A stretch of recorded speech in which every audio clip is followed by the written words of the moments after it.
Drained, frustrated, and overwhelmed by a mountain of unfolded clothes, I was sinking in resentment.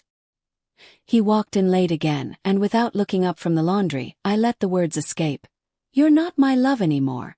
You're just the man I share parenting with." The silence that followed was thick, long enough to know I'd gone too far, but too short to pull the words back. If you've ever spoken something in anger you didn't mean, just to make someone feel you're hurt, this might hit home. Stay with me. It still stings to relive. We hadn't always been so distant. In the beginning he was my rock, the one who calmed my chaos. Where I faltered he stood firm. Where I doubted he believed. Our daughter arrived swiftly, not a surprise, but earlier than we'd expected. Parenthood didn't break us, but it buried us under relentless responsibilities.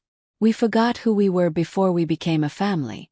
I started seeing him not as my partner but as a teammate, someone who handled diapers, grabbed groceries, or took out the trash.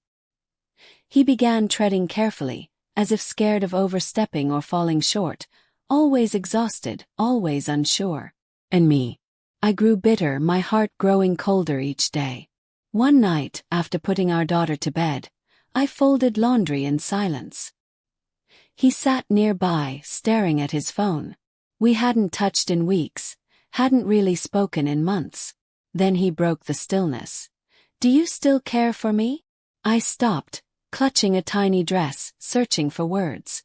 A sharp laugh slipped out, not because it was amusing, but because the question felt overdue. "I admire how great you are with her," I said.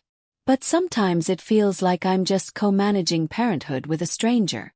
He didn't answer right away. His eyes blinked slowly. Then he stood and walked to the hall. I heard the faint, heart-wrenching sound of a suitcase being dragged from the closet. Crashed over me. He wasn't going to fight or beg. He took my words as truth and began packing. I stood in the doorway, legs heavy, throat tight. "Hold on," I whispered. He paused only to close the bag, then said, "If that's how you view me, I won't stay where I'm not wanted as your partner." He moved past me, calm, quiet, but hollow. That night, I slept on the sofa, not out of necessity, but because our bed held his scent, and it was too much to bear. In the morning, our daughter asked where he was. I said he was at her grandma's. Not entirely false since he went there, but the real reason was my harsh words. Days turned into weeks. His messages were only about our daughter. Short, polite, without warmth. The man who once left me long voicemails just to say he loved me now texted like I was a distant acquaintance. And I earned it. I tried to justify it to my friends.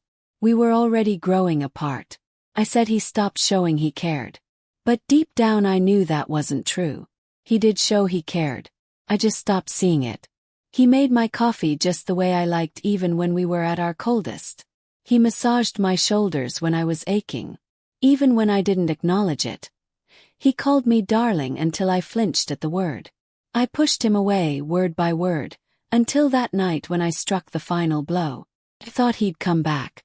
Not immediately, but eventually after we'd both had space. But he didn't. A month later, he sent a link to a shared calendar for parenting schedules. No message, no offer to talk, just logistics. When he dropped off our daughter for the first time, he didn't cross the threshold. He kissed her forehead, handed me her bag, and left. I wanted to yell, "Come in, fight for us." But I'd already convinced him there was nothing left to fight for. That night I sat on the kitchen floor, back against the fridge, crying like I'd lost someone forever, because I had. The love didn't disappear suddenly.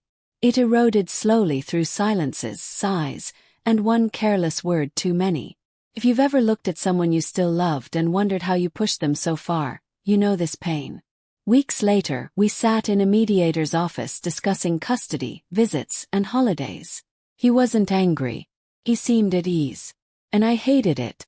Not because I wanted him to hurt, but because I saw he was free. Free from the woman who made him feel small for trying.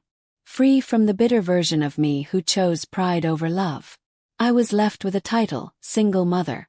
And the memory of the night he quietly stopped trying to be more than a co-parent. Now 6 months later we text more, mostly about our daughter. Sometimes he asks how I'm holding up and I say, I'm okay. But I'm not.